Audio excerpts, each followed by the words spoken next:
Yes. So now, why did I want to talk about insects and algorithms? So insects, mosquitoes. In fact, I wanted to continue my work on globalization. As I work a lot with the Pasteur Institute, they said to me, okay, globalization of health, work on mosquitoes. They're everywhere. They don't care about borders. Work on mosquitoes. So with Isabelle de Sateaubac, a doctor, I tried to look at this, mosquitoes. And this raises some very interesting questions. First of all, as human beings, we don't have the monopoly on the living organisms. That's obvious when we just talk about human beings, but what about the rest of the living organisms? Second point, we talk about globalization as a space, and you summarize this. We're reducing time, but time plays an important role. And we don't take it into account when we're talking about globalization, when in fact there are obstacles to globalization. So we have the very modern techniques, and yet we're very old in the way we go about things. Now, the next question, and we'll see this with the mosquitoes or insects, how things are, you've got our acceleration. It can really take hold in the long term. And there's something that really seems obvious. When I saw my teachers, within a generation, let's think about the human species. Let's take it a century, 4 generations. Mosquitoes are stupid, but they know how to adapt. So they're twice as stupid as we are, but they're better at adapting. And that's the question that's very interesting, in fact, and I'd come back to it later. Our acceleration, is it an illness? But is it going to help us into the very long term? If we take lessons with a geologist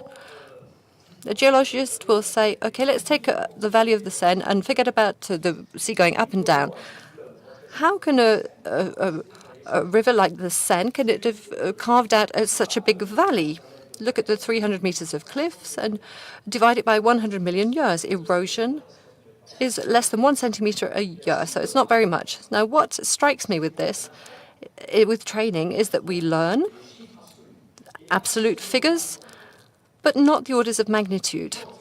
And when you take geological time or biological time or species, you have to ask this question. And if we come back to the idea that we don't have a monopoly on living organisms, you're looking for examples. Insects, they've been around for 400 million years. Mosquitoes for 250 million years. Why? Well, when you think about this, you realize that their life strategy is the opposite to our own strategy. They're small. They're very small for them. So at 1.63 meters, I'm a giant. They feed on anything. They live anywhere. So no real estate crisis for them. They consume energy, but not very much energy, so that's unlike algorithms. And above all, they agree to live not very long, 35 days, whereas we never want to die. So our system is rubbish.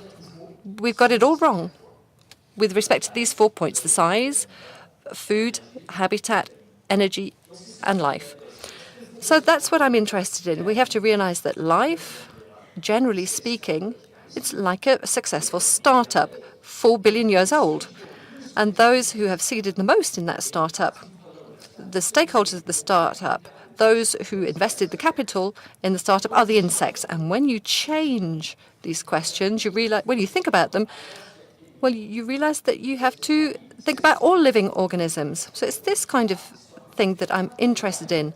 You know, see what other people have done, so what other things have done. And when you look at what's happening with the evolution of the brain,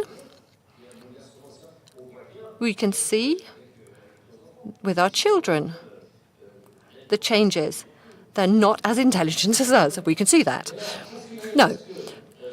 To be serious and to finish, I'd just like to say that I'm writing a new fable.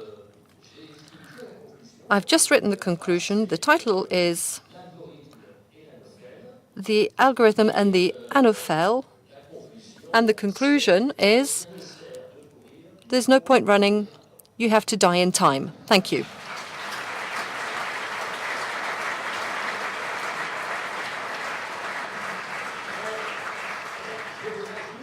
But I'd just like to see something very serious, the thinking about temporalities.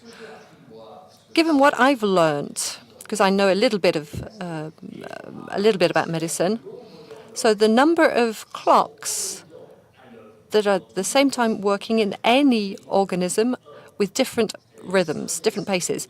So you need to interest in temporality, not just in space. It's more abstract, but it's important, and it exists. Second point, we started with the living organism, and we are part of animals. That's why immortality. So if you take some molecules, of course, he's saying that academics are different from insects. So mosquitoes are going to catch up with us. Okay, thank you very much. Thank you, and see you tomorrow at 9 o'clock.